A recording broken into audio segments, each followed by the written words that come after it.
Movie की शुरुआत jail में कैद फ्रैंक पेरी नाम के एक आदमी को दिखाने से होती है, जो एक बहुत ही गहरी सोच में डूबा हुआ था और उसे देखकर के ऐसा लग रहा था कि आज वो कुछ ऐसा करने वाला है जो आज से पहले किसी ने भी नहीं किया। फिर कुछ देर बाद फ्रैंक अपनी सेल से निकल करके जेल के सबसे खूंखार कैदी रिज़ा के कमरे में पहुंच गया। वहीं दूसरी तरफ लॉन्ड्री रूम में जेल के 4 कैदी भागने की तैयारी कर रहे थे। उन्होंने फौरन जमीन में लगे हुए गटर के ढक्कन को हटाया और एक एक करके वो चारों उसके अंदर उतर गए। पर ब्रूडी नाम का एक गंजा काफी देर तक वहीं पर रुक करके अपने दोस्त फ्रैंक का वेट कर रहा था। दरअसल इन सभी कैदियों का प्लान फ्रैंक के साथ भागने का था, लेकिन ऐन वक्त पर फ्रैंक की जगह लेसी वहां पर पहुंच गया। काफी देर तक फ्रैंक का इंतजार करने के बाद आखिरकार ब्रूडी भी उस गटर के अंदर कूद गया, पर गलती से वो अपनी टोपी वहीं पर भूल गया था। थोड़ी देर बाद फ्रैंक भी वहां पर पहुंच गया, जो बहुत ज्यादा जख्मी हालत में था, और उसने फौरन ब्रूडी की टोपी उठा करके उस गटर के अंदर छलांग लगा दी। दरअसल कुछ टाइम पहले फ्रैंक बाकी कैदियों की तरह जेल के अंदर एक नॉर्मल जिंदगी गुजार रहा था।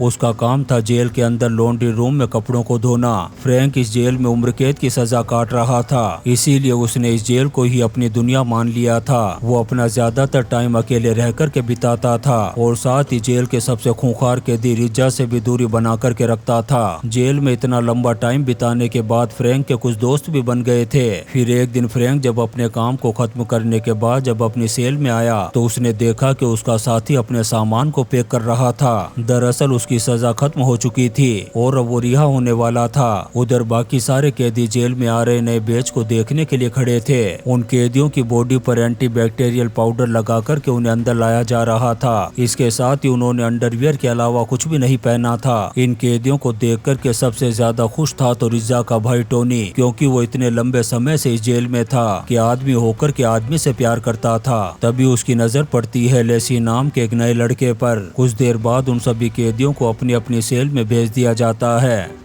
और लेसी को भेज दिया गया था फ्रैंक की सेल में, लेकिन फ्रैंक को उसमें कुछ खास इंटरेस्ट नहीं था। जब लेसी ने फ्रैंक से बात करने की कोशिश की तो फ्रैंक ने उसे अनसुना कर दिया। उसी शाम फ्रैंक को एक लेटर मिला। दरअसल फ्रैंक पिछले 14 सालों से इस उम्मीद से खत लिख रहा था कि कभी तो उसकी बेटी उसके खत का जवाब जरूर देगी, पर पिछले 14 सालों से उसके लेटर्स का कोई भी जवाब नहीं आया। और जो लेटर आज उसे मिला था वो भी उसकी बेटी का नहीं बल्कि उसकी वाइफ का था, जिसमें उसने लिखा था कि ड्रग्स के ओवरडोज की वजह से उसकी बेटी हॉस्पिटल में एडमिट है और शायद कभी भी उसकी मौत हो सकती है। इस लेटर को पढ़ने के बाद फ्रैंक बहुत ज्यादा टेंशन में आ गया, क्योंकि जिससे वो सबसे ज्यादा प्यार करता था वो अब जिंदगी और मौत के बीच में झूल रही थी। अब अपनी बेटी के बारे में सोच कर के वो बहुत ज्यादा परेशान हो रहा था और इसी टेंशन में वो पहुंच गया चर्च में। उसकी हालत देख कर के गार्ड ने इतनी रात को भी चर्च का दरवाजा खोल दिया। फिर इसके बाद फ्रैंक कन्फेशन बॉक्स के पास गया। फिर उसने लेटर बाहर निकाला और जोर जोर से रोना शुरू कर दिया। और अब वो कैसे भी करके अपनी बेटी से आखिरी बार मिलना चाहता था। अगली सुबह लॉन्ड्री में काम करते वक्त अचानक से फ्रैंक की नजर वॉशिंग मशीन के पीछे लगी लोहे की एक जाली पर पड़ी, जिसके ठीक ऊपर लोहे के कुछ पाइप लगे हुए थे, जिनके जरिए से पानी जेल के बाहर जाता था। इस चीज को देखने के बाद फ्रैंक ने एक बहुत बड़ा फैसला कर लिया। इसके बाद उसकी मुलाकात हुई अपने दोस्त ब्रोडी से। तब उसने ब्रोडी से पूछा कि क्या मशीन में लगे हुए वेंट से जेल के सीवर सिस्टम से जुड़े हुए हैं। ये सुनकर के ब्रोडी भी थोड़ा हैरान रह गया। तभी फ्रैंक ने ब्रोडी को अपनी वाइफ का लेटर दिखाया। दरअसल अब फ्रैंक जल्द से जल्द इस जेल से भागना चाहता था और इसके लिए उसे किसी की मदद की जरूरत थी और ब्रोडी को सुरंग खोदने का काफी एक्सपीरियंस था। कुछ देर सोचने के बाद ब्रोडी फ्रैंक का साथ देने के लिए तैयार हो जाता है, क्योंकि वो खुद भी इस जेल से भागना चाहता था। कुछ दिन बाद फ्रैंक लेनी नाम के खतरनाक बॉक्सर से मिला, दरअसल जिसे इस वक्त पैरोल पर जेल से बाहर होना चाहिए था, लेकिन फ्रैंक के सेलमेट ने उसकी मुखबरी कर दी थी, जिस वजह से उसका पैरोल कैंसिल कर दिया गया। और अब वो कैसे भी करके इस चीज का बदला लेना चाहता था और फ्रैंक को भी इसी मौके की तलाश थी। इसके बाद उसने लेनी को अपने प्लान के बारे में बताया, क्योंकि लेनी हर तरह के औजार को इस्तेमाल करने में एक्सपर्ट था। लेनी पहले तो इस चीज के लिए तैयार नहीं था, पर कुछ देर सोचने के बाद वो भी मान जाता है। इसके बाद फ्रैंक अपने दो साथियों के साथ बैठ कर के खेलने लगा। दरअसल वो खेलने के बहाने से अपनी प्लानिंग के बारे में बातें कर रहे थे और उनके पास भागने का सिर्फ एक ही रास्ता था, लॉन्ड्री रूम में लगी हुई उस वेंट के जरिए से। लेकिन वहां तक पहुंचने के लिए उन्हें 3 दरवाजों को पार करना था। पर फ्रैंक के पास एक दूसरा रास्ता भी था। दरअसल जब वो कन्फेशन बॉक्स के पास गया था तब उसकी नजर पड़ी थी उस कमरे की दीवारों पर, जो काफी ज्यादा हल्की थी। और अब फ्रैंक के प्लानिंग के मुताबिक ये लोग कन्फेशन बॉक्स की दीवारों को तोड़ कर के लॉन्ड्री रूम में घुस सकते थे। वहां से वो एयर वेंट को तोड़ते हुए सीधा जेल के सीवर सिस्टम तक पहुंच जाएंगे। पर इसके लिए सबसे पहले एयर वेंट पर लगी हुई लोहे की जाली को काटना जरूरी था। उसी रात जैसे ही जेल की लाइट ऑफ हुई, लेनी अपने काम पर लग गया और उसने अपने सेल की लोहे की पाइप को काट करके एक पेंच से जोड़ दिया, जिसका इस्तेमाल वो लोहे की उस जाली को काटने में करने वाला था। उधर फ्रैंक जेल के सबसे बड़े कैदी टूटन से मिलने के लिए पहुंचा और फ्रैंक ने टूटन को लेनी की तरफ से बॉक्सिंग का चैलेंज कर दिया। इधर फ्रैंक और उसके साथी बहुत तेजी के साथ अपने प्लान पर काम कर रहे थे और अब ये सभी लोग अपने रास्ते को अच्छी तरह से जान गए थे, जो एयरवेंट से होकर के सीधा ड्रेनेज सिस्टम तक जाता था, जहां से निकलने के बाद ये सभी लोग पहुंच जाएंगे एक नदी के पास, जिसे पार करने के बाद एक रेलवे स्टेशन आएगा। वहां पहुंचने के बाद ये आजाद हो जाएंगे। ये लोग ये भी अच्छी तरह से जानते थे कि उन रेलवे ट्रैक्स में 650 वोल्ट का करंट था। अगर टाइम रहते उसे पार नहीं किया गया तो ये सब के सब दूसरी दुनिया के मुसाफिर बन जाएंगे। अपना पूरा प्लान डिस्कस करने के बाद इन्होंने फैसला किया कि ये 3 दिन बाद इस जेल से भाग जाएंगे। पर ये लोग इस बात से अनजान थे कि टोनी ऊपर खड़ा होकर के इनको देख रहा था। इन्हें देख कर के उसने आइडिया लगा लिया था कि ये कुछ न कुछ तो बहुत बड़ा करने वाले हैं। अब उसी रात सभी कैदी लेनी और टूटन का बॉक्सिंग मैच देखने के लिए कैंटीन में जमा हुए। दरअसल टूटन बहुत ज्यादा ताकतवर और सांड के जैसा था। उसने लेनी को मार मार करके बगना कर दिया, लेकिन तभी लेनी ने एक जोरदार पंच मारा उसके मुंह पर, जिससे टूटन के मुंह से एक डायमंड का दांत टूट करके बाहर गिर पड़ा और लेनी ने गार्ड्स के आने से पहले ही उस दांत को उठा करके अपने पास रख लिया। इसके बाद उसने उस डायमंड के दांत को उस पाइप के साथ जोड़ दिया जो पिछली रात ही उसने बनाई थी। अगले दिन टोनी ने बाथरूम में फ्रैंक से उसकी प्लानिंग के बारे में कुछ सवाल पूछे। जब उसे कोई भी जवाब नहीं मिला तो उसने फ्रैंक से अपनी सेल के दरवाजे को खुला रखने के लिए कहा और उससे वादा किया कि वो अगले दिन उसकी सेल में आएगा।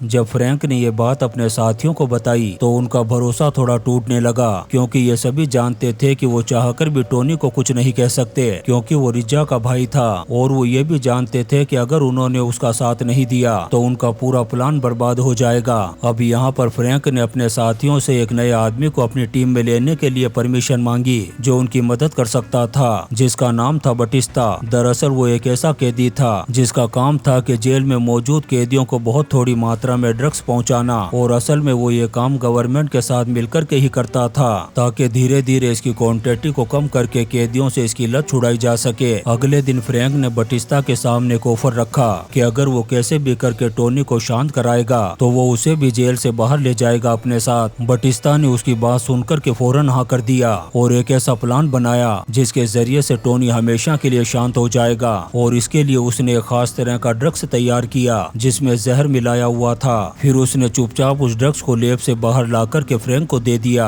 जब शाम हुई तो फ्रैंक थोड़ा डरा और घबराया हुआ टोनी के आने का वेट कर रहा था, और उसने बटिस्ता का बनाया हुआ ड्रग्स भी अपने पास ही रखा हुआ था ताकि जब भी टोनी उससे मिलने के लिए आए तो वो उसे ड्रग्स देकर के शांत कर दे। लेकिन बदकिस्मती से टोनी यहाँ पर अकेला नहीं आया था, बल्कि अपने एक साथी को साथ लेकर के आया और फ्रैंक के दिए हुए उस ड्रग्स के पैकेट को अपने साथी को पकड़ा दिया। वहीं टोनी की तो पहले से ही लेसी पर नीयत खराब थी और उसने इस मौके का फायदा उठाकर के लेसी को छेड़ना शुरू कर दिया। पर लेसी बाकी कैदियों की तरह डरपोक नहीं था, उसका दिमाग खराब हो गया और उसने टोनी की बुरी तरह से धुलाई करना शुरू कर दी। जैसे ही टोनी के साथी ने ये देखा तो वो डर कर के फौरन वहाँ से भाग गया और ड्रग्स के उस पैकेट को भी अपने साथ ले गया। उधर लेसी ने टोनी को मार मार कर के अधमरा कर दिया था कि अब टोनी से चला भी नहीं जा रहा था। जैसे ही वो सेल से बाहर निकला, सीढ़ियों से लुढ़क कर के नीचे गिर गया और मौके पर ही उसकी मौत हो गई। जब रिजा को अपने भाई की मौत के बारे में पता चला तो उसने फ्रैंक को अपने सेल में मिलने के लिए बुलाया। वहीं इस हादसे के बाद लेसी को सोलिटरी कंपार्टमेंट में डाल दिया गया था। सभी लोग जानते थे कि टोनी अपनी हरकतों की वजह से मारा गया, लेकिन कोई भी इस बात को सबके सामने बोलने के लिए तैयार नहीं था और अब सिर्फ एक ही गवाह बचा था और वो था फ्रैंक, क्योंकि टोनी के साथी की भी उस जहर वाले ड्रग्स को लेने की वजह से मौत हो गई थी और इसीलिए रिजा फ्रैंक के मुंह से सारी सच्चाई जानना चाहता था कि आखिर उसके भाई की मौत हुई तो हुई कैसे। इसीलिए उसने उसी रात फ्रैंक को अपनी सेल में बुलाया, लेकिन फ्रैंक और उसके साथियों ने भी उसी रात जेल से भागने का प्लान बनाया हुआ था और इसकी शुरुआत भी हो चुकी थी। फ्रैंक के सारे साथी अपनी अपनी सेल में बंद अपने काम पर लग चुके थे। उसी दिन फ्रैंक की वाइफ जेल में पहुंच गई उससे मिलने के लिए, जिसने बताया कि उसी दिन सुबह उनकी बेटी की हॉस्पिटल में मौत हो गई। इस खबर को सुनकर के फ्रैंक पूरी तरह से टूट गया और अब उसके पास जेल से भागने की कोई भी वजह नहीं थी, क्योंकि उसका भागने का मकसद था अपनी बेटी से मिलना। थोड़ा सोच विचार करने के बाद आखिरकार फ्रैंक लॉन्ड्री रूम में बनी उस वेंट तक पहुंच ही गया। अब कहानी वापस से प्रेजेंट में आती है, जहां पर ये कैदी एक एक करके उस वेंट में छलांग लगा रहे थे। एयर वेंट में पहुंचने के बाद लेनी ने अपनी पाइप निकाली और उस लोहे की प्लेट को काटने लगा। प्लेट के हटते ही उन्हें ड्रेनेज सिस्टम दिखाई दिया और अब इन्हें इन्हीं पाइप में रेंगते हुए उस नदी तक पहुंचना था जो इन्हें जेल से बाहर ले जा सकती थी। काफी देर तक रेंगने के बाद आखिरकार ये सीवर के एंड तक पहुंच गए। वहां पहुंच कर के उन्होंने देखा कि सीवर तो एक दीवार से ब्लॉक की हुई है और अब उनके पास आगे जाने का कोई भी रास्ता नहीं था। इससे उनका पूरा प्लान बर्बाद हो चुका था। इससे लेनी का दिमाग खराब हो रहा था और उसने गुस्से में आकर के लेसी को दीवार पर मार कर के एक जोरदार पंच मारा, लेकिन लेसी किसी तरह से बच गया और लेनी का मुक्का सीधा जाकर के दीवार पर लगा, जिससे दीवार का कुछ हिस्सा नीचे गिर गया। ये देख कर के इन्हें पता चला कि ये दीवार कुछ टाइम पहले ही बनाई गई थी और इन्होंने उसे तोड़ना शुरू कर दिया। थोड़ी ही देर में इन्होंने दीवार में इतना बड़ा छेद कर दिया था जिससे एक आदमी आसानी से निकल सकता था। ब्रोडी को इस चीज का बहुत ज्यादा एक्सपीरियंस था, इसलिए उसने अंदर जाकर के आगे के रास्ते को तैयार करने का फैसला किया।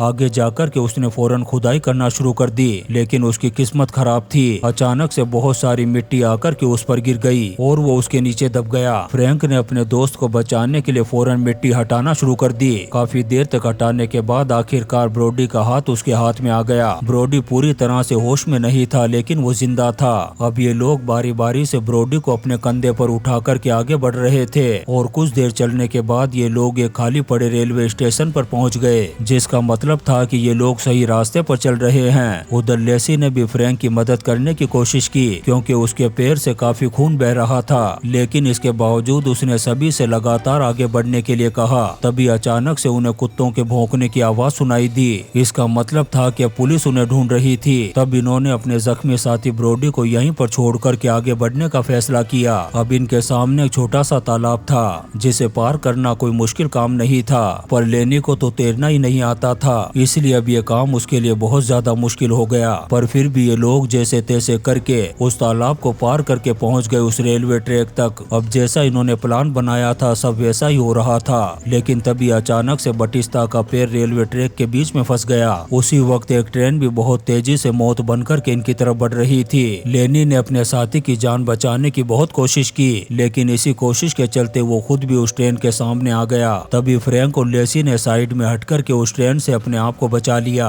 इसके बाद वो दोनों ट्रैक से निकल कर के रेलवे स्टेशन पर पहुंचे, जहां उन दोनों ने कपड़े बदले और आखिरी बार एक दूसरे को अलविदा कहा। और अब फ्रैंक उन सीढ़ियों के पास पहुंच गया था जो उसे लंदन शहर की सड़कों तक पहुंचाने वाली थी। दरअसल फ्रैंक जेल से भागा क्यों? दरअसल वो बेटी की मौत के बाद पूरी तरह से टूट चुका था। उसने अपनी जगह लेसी को भागने के लिए कहा और वो जानबूझकर के रिजा की सेल की तरफ बढ़ा और उसके साथ बकवास करने लगा ताकि उसके साथियों को भागने के लिए ज्यादा से ज्यादा टाइम मिल सके। उसने रिजा को इतना ज्यादा गुस्सा दिला दिया था कि उसने गुस्से में आकर के फ्रैंक को चाकू ही मार दिया। फिर गार्ड उसकी मरहम पट्टी करने के लिए पहुंच गए। दरअसल फ्रैंक अपनी बिगड़ती हालत के चलते ये सब कुछ इमेजिन कर रहा था कि वो भी अपने साथियों के साथ जेल से भाग गया, लेकिन वो अभी जेल में ही था। लेकिन आखिर में वो यही इमेजिन कर रहा था कि वो लंदन की सड़कों पर घूम रहा है। और इसी सीन के साथ ये शानदार मूवी द एस्केपिस्ट खत्म हो जाती है। दोस्तों, हम आपके लिए ऐसी ही इंटरेस्टिंग मूवीज एक्सप्लेन करते रहेंगे, तो आप चैनल को सब्सक्राइब जरूर करें और लाइक और कमेंट्स भी करें। Thank you.